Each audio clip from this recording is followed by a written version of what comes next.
Salutations gaming enthusiasts, George Mynet here. Mario vs Donkey Kong for the Game Boy Advance is a game that is underappreciated by far too many people. So, today I'm going to give the game the love it deserves, not just by making this review video, but also by taking my childhood copy of the game on a day of fun and relaxation. Cause you deserve it, buddy. Come on, we're going to the spa! This is a game that released almost 20 years ago, and as someone who remembers reading about it in his oldest Nintendo magazine before it came out, rest in peace official Nintendo magazine, I miss you so much, let me tell you, that makes me feel old as heck. Though I bet the old fogies who grew up with the SNES and N64 feel way worse. Mario vs Donkey Kong was among the first games I ever owned. Back when I had only like 5 different games, I just replayed them over and over again. Gotta say, I kind of miss those days. For a long time now, I've had a big library of excellent games to choose from, and I'm sort of the paralysed by choice kind of guy, so I rarely replay them. You should see me at restaurants. But I was obsessed with this game as a kid. It was a tough but enjoyable puzzle platformer with a lot of content that kept me engaged for ages. I'd get stuck on a level for hours, and then go to bed and lie awake analysing the puzzle in my head, until I had an epiphany and turned the game on in the dead of night to solve it. Nintendo have also recently announced a remake of this game coming out in February of next year, which makes this a great time to review the original. I swear I was already planning on doing this, it's just fortuitous timing. But I'm not just reviewing the original, oh no, I'm going to go through each and every game in the series and make review videos for them all, including the 3 of them I haven't played, before the remake comes out. So subscribe for the rest! Oh my goodness, what have I done? This is so much work, I hope it pays off! Anyways, now I'm going back to play it as a 26-year-old adult. How well does it hold up? Do I still enjoy it as much as I did when I was 7? Man, I'm old. On to the review! I don't do review videos very often. In fact, I've literally only done them 3 times over my 4 years on YouTube. I was thinking of doing something similar to what I did in this Box of Hope review, though there are several categories in that video that don't apply here. Obviously, I'ma leave those out. Please don't point out the obvious hypocrisy there with how I counted SOH's lack of multiplayer against its score. Though I think that rating things on a 5-star system isn't good enough because it doesn't allow things to be average. I need to be able to give things a middling score. So, I'ma do ratings out of 6 stars instead. First, let's go over the visuals and aesthetic of Mario vs Donkey Kong. Might I say, I think you look tremendous. This steam is making you look 10 years younger. Here's a cucumber slice, old buddy.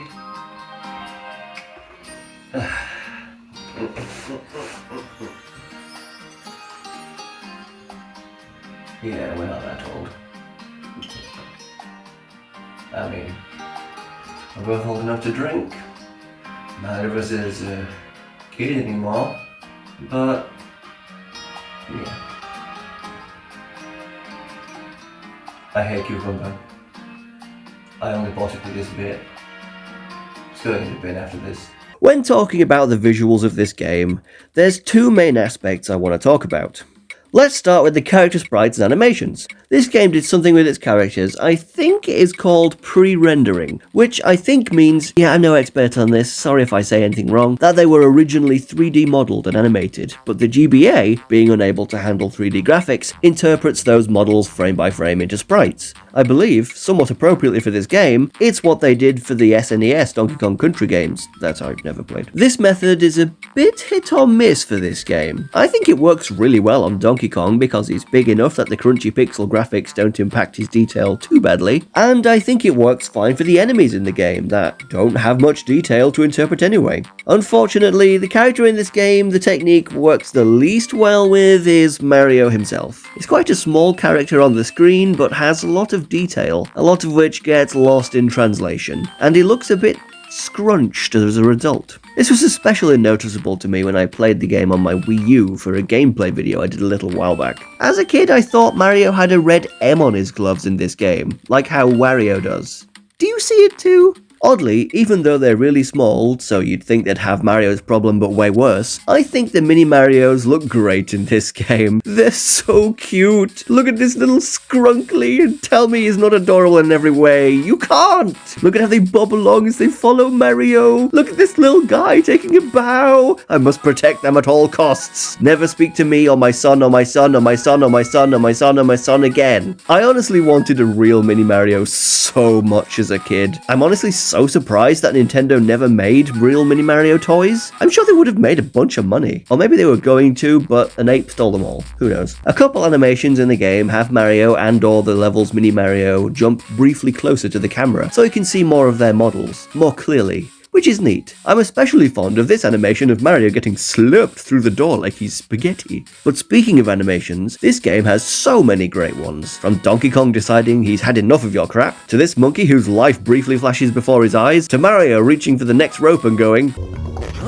to Mario falling down and wiggling his little legs, to Satan incarnate taking a fat dump on your head for the 28th time in a row! I really hope the remake manages to capture the charm of these animations. I'm so excited to see the fully realized in 3D. But of course, the animations aren't the only thing this game has to offer visually. There's also the level backgrounds, which are for the most part stellar. Get ready to hear my opinions on them all. You should have seen this coming. I did rank all the Mario and Luigi boss explosions. I am not above talking at length about minor details in Mario games. The first world is in the city nearby the toy factory. It's bright and pleasant, with the last two levels taking place inside the factory warehouse. It reminds me of the Wrecking Crew stage from Smash Bros. Then there's the jungle, which gives you some nice Donkey Kong Country-esque vibes. Fire Mountain looks like a giant pair of lungs. As a kid, I was always so confused by the background of World 3. Since it didn't look anything like rock or lava, these structures in the background looked and still look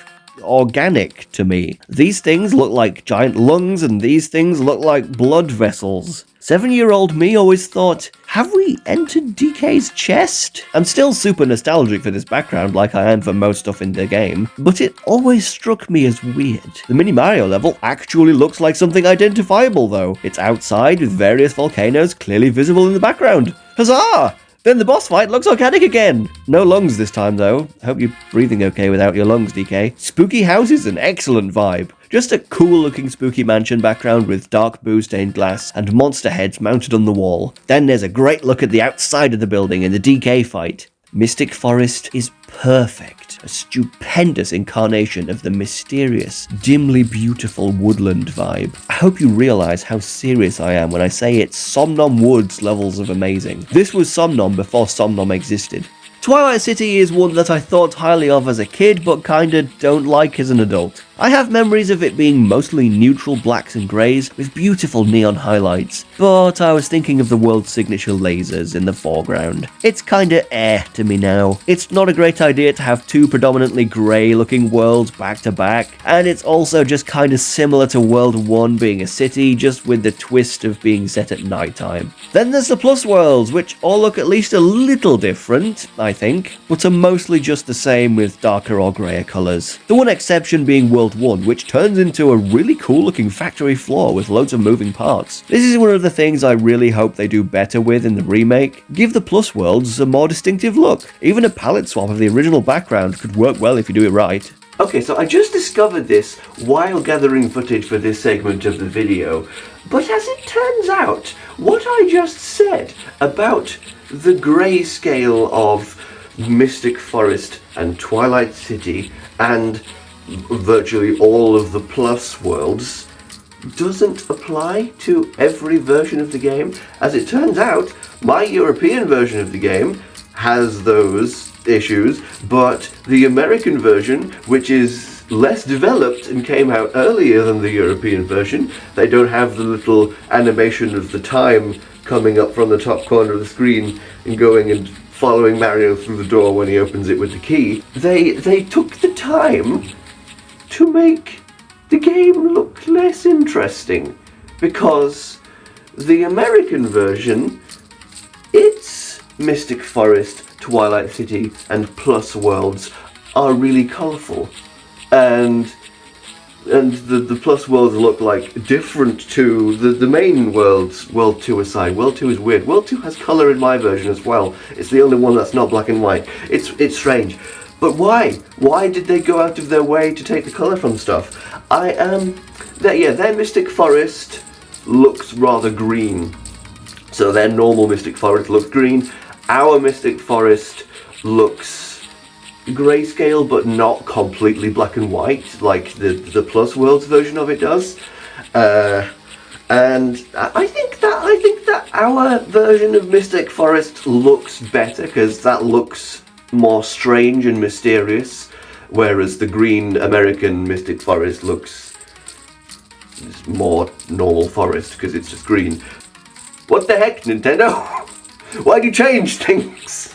I look at their version of Plus World Mystic Forest and Plus World Twilight City. It looks beautiful. Normal Twilight City looks really nice in the American version of the game. The complaints that I had just weren't there in this earlier version of the game, but they changed it to be worse.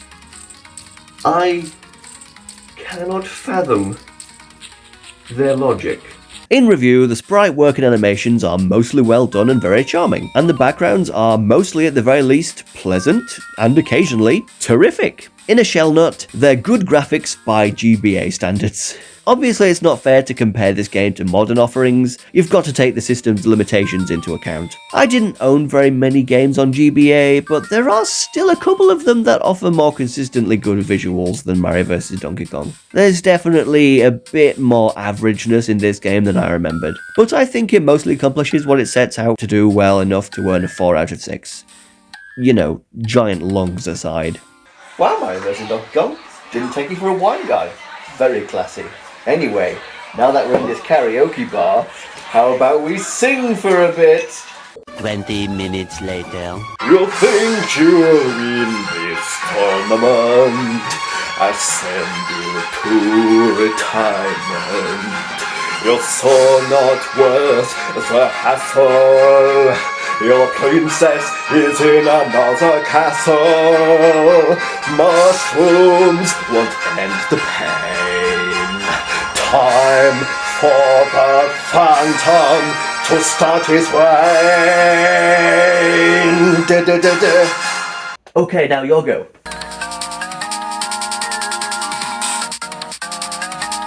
Oh my goodness, you have such an amazing voice. Just gonna say this out of the gate. This game's soundtrack gets a 6 out of 6. It's perfection. It's honestly somewhere in my top 5 favourite video game OSTs ever. The music in this game is often what comes first to my mind when I think about game music in general. The title theme is an excellent amalgamation of the classic SMB theme and the original Donkey Kong theme. The Mini Mario levels theme is iconic. The Mystic Forest music is atmospheric as heck. World 1, 3, and 6 is funkier than you will ever be. World 4's music is funkier than anyone will ever be. The final boss theme is so climactic and awesome that it probably should have been in my top 10 boss themes video, but I forgot. The thing that excites me about the game's remake the most is that they're going to, at least they better, remake all of this stellar soundtrack in a cleaner format. It honestly gets me teary-eyed thinking about it. There's lots of people who went ballistic over TTYD getting a remake, and you should know that I'm a big Mario RPG guy myself. But this is the remake that has me excited. Am I the most passionate person on the planet when it comes to this game? I know Nintendo doesn't release their music on streaming sites like Spotify. Why? But hopefully the release of the remake will inspire cover artists to release their versions of this stupendous OST so I can finally add some to my playlists. Because right now there's, none, I think. Sad times. Music is a very subjective part of anything it's a part of, really. And clearly, I believe this game's soundtrack is beyond reproach, but the other audio design part of this game, its sound effects, is good too. Mario is perhaps at his most talkative ever in this game. Besides Mario teaches typing, I guess. He says some little noise almost every action he takes, which can get a little annoying. But he also gets to speak a few full sentences, which is extremely rare for him. I really like how 200% done with Donkey Kong's antics he sounds when he says, Here we go, again. And who could forget the iconic line, Oh, you mamma mia, I thought this was real Italian as a kid, but it's actually just Martinet's trademark Italian-sounding gibberish. He does it a lot in the Mario and Luigi games, but as a kid, I thought this was real Italian and was really curious to find out what he said, so I took it to the one Italian person I know, and let me say, she was quite confused. Other sound effects include the Bowbird, which is a sound that heralds death and despair to all who hear it, the funny little sounds Bob-ombs make, which always sounded to me like they were saying, as if it were a question, and then the words after a moment of consideration. And of course, the best sound effect, the buttons.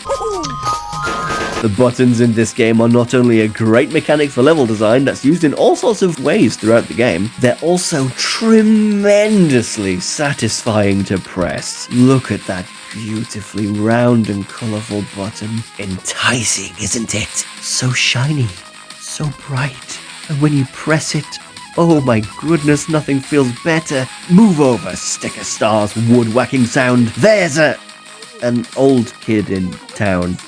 Oh yes. Oh yes. Buttons. I love you, buttons. Oh yes.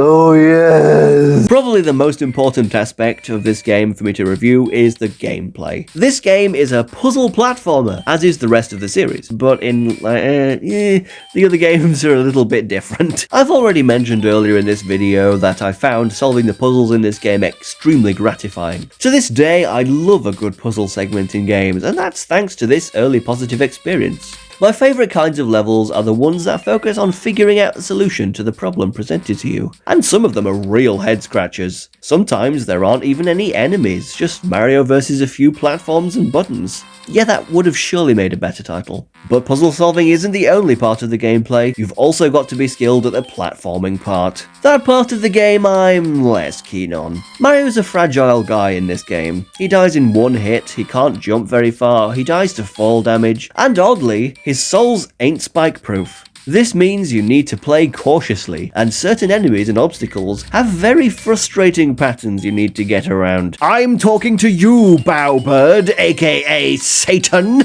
On top of that, some puzzles require you to use the enemies in the level to your advantage, using them as resources. Unfortunately, this sometimes means you need to wait for long periods of time for these damn monkeys to shift their asses! Yeah, there's definitely a good amount of levels I didn't enjoy, and some that were a little too strict with how fast you need to be to earn a star ranking. But you can't accuse this game of not trying new things. There's actually 5 different kinds of levels in this game, each engaging and fun in their own way. Firstly, there's carrying the key in each level to the door. This one often requires a lot of thought, as holding a key severely limits the actions Mario can perform, often making these levels quite slow as you wait for platforms to move because you can't skip them with cool jumps, or sometimes you need to separate from the key, quickly solve the problem while the timer counts down, and then uh-oh, you took half a second too long, time to begin the whole process again! Fun times! This is probably the hardest kind of level in the game, to be honest, but it's often the most tedious and aggravating. I give it a 4 out of 10. Sometimes it's really fun, but also often very not. There's good old simple get the mini Mario levels, which are definitely the simplest, least puzzly levels in the game. The hardest part of these is just getting the optional presents. 5 out of 10. Nothing special, but nothing bad either. Then there's levels where you guide your 6 minis through the letters that spell out toy, which, now that I think about it, is kind of reminiscent of collecting the Kong letters in the country games, and then put away in the toy box. These are an omen of a certain kind of level yet to come, but, multiplied by 6. Do you enjoy babysitting 6 children at once? If so, this is the level for you. I love how Mario says, Let's go, little guy. at the start of these levels, but protecting these babies is a tough job. 3 out of 10. Cute, but gives me parental anxiety. I'm much better at the game now, so it doesn't happen as much, but as a kid, I'd always lose a few minis, and it made me so stressed and also very sad. Fourthly, we have the DK boss fights, which are mostly really fun and are the only time in the game where you get multiple hits before you die, which is nice. I honestly love most of these levels so much. They all have their own unique gimmicks, which are almost all bangers, with one notable exception. The second world boss is the hardest one in the game. You have virtually no control over whether you actually hit the ape or not, and you're constantly being pelted with little chompy guys. It's a nightmare. And I would say that the Plus World version is even worse, but when I played it the other day, I looked out big time and immediately hit him with every single fruit I dropped. Sadly, I wasn't filming it, so I'll have to take my level score as proof. I was going to give the boss battle levels a 9 out of 10, with 1 point knocked off for the two World 2 bosses that are infuriating, but since then I've fought the middle of the game big DK boss, which is, you know, like styled after the original Donkey Kong kind of, where you free all the toads and then throw big barrels at DK, and I'm gonna bump it down another number to an 8 out of 10. Because, least favourite part of this game is levels that make you wait for a really long time. And that boss is, like, the worst offender. It is so painful. I spent so long trying to fight that boss. It is awful. The last boss of the game, where it has the big mech, is fun. It's still hard. I still died a bunch to it. But it doesn't feel like 27 years has passed for each failed attempt. Then lastly, we have the just right of the non-boss level porridges, the Plus World levels. Here you guide just one Mini Mario through the level, and then you're done. No second half. Looking after one little guy is much easier and less stressful than caring for 6. It's an escort mission, but here you can separate from the key for as long as you want. In fact, these levels have you separating from the little guy quite often. I really like guiding my son from afar using buttons and the like to help him find his way home. These worlds are supposed to be harder, but I say they're more straightforward than the main worlds. Good job, little guy. Good job indeed. 10 out of 10. I suppose I should mention the little 6th kind of gameplay, the 1-up minigames, and they're okay. They get a bit tedious after a while. I hope the remake has 1 or 2 more kinds. I don't really like the squishing one. 1 out of 2. For the one of the 2 minigames that doesn't feel like a waste of my time. This game is great for short pick up and play sessions, something I think this whole series excels at. Also, it's got quite a long campaign, especially if you're going for completion, which I never did. Getting all the stars was too hard for me, and so were the expert levels. Yeah, those things are tough. Looking at the levels and gameplay as a whole, I'd say I enjoyed around 2/3 to 3/4 of the game, which I'd say is a passing grade. After all, you'd be hard pressed to find a game where it's 100% bangers. Even Celeste had its low points. When it's fun, it's really fun. I'ma give gameplay a 5 out of 6.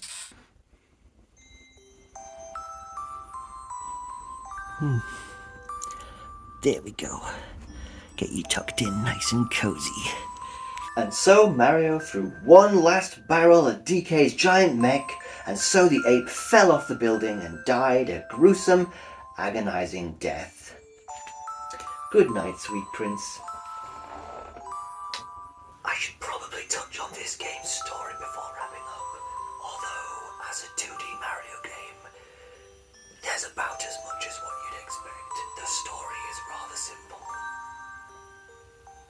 He's so cute when he's asleep, though. DK steals Mini Marios, Mario gets them back and everyone laughs at him. DK upgrades to organic hostages, then he falls down, takes yet more little guys, mech, barrels, just give the ape a toy already. Obviously this game isn't prioritizing having an amazing story. It's much more interested in gameplay, which is fine, but I feel obligated to rate it because it's here. Compared to the plots of other 2D Marios, this is honestly a decent bit meatier than a lot of them. It's fine for what it is, it has a few bits that make me laugh, but it's still very simple. I feel like 2 or 1 ratings should be reserved for genuinely bad stuff, and what this game does is exactly what it sets out to do. Tell a nifty little middle-of-the-road story where DK goes from couch potato to mech-driving supervillain. 3 out of 6. So, the grand total score for Mario vs. Donkey Kong for GBA, I have to specify that because the Switch version's coming out soon, comes to an 18 out of a possible 24,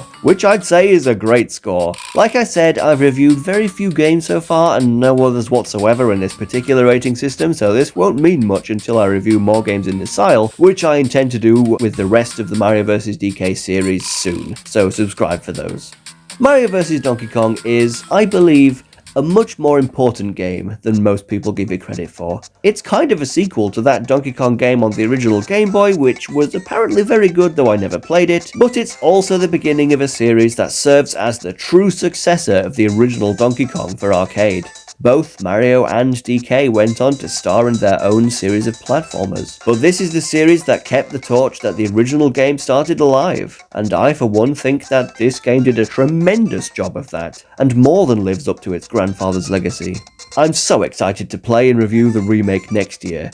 My main hope for it is for it to finally give this terrific game the level creator that the majority of this series went on to have. It had better. I've wanted that since I was little, and this is a golden opportunity. Well, old friend, we may have aged quite a bit, but I think we're still doing a great job. You're still an amazing video game, and I can clearly still make great videos. Next time, we'll see how well your son holds up. Blimey, there really are few things that make you feel as old as your childhood friends having kids of their own. Thank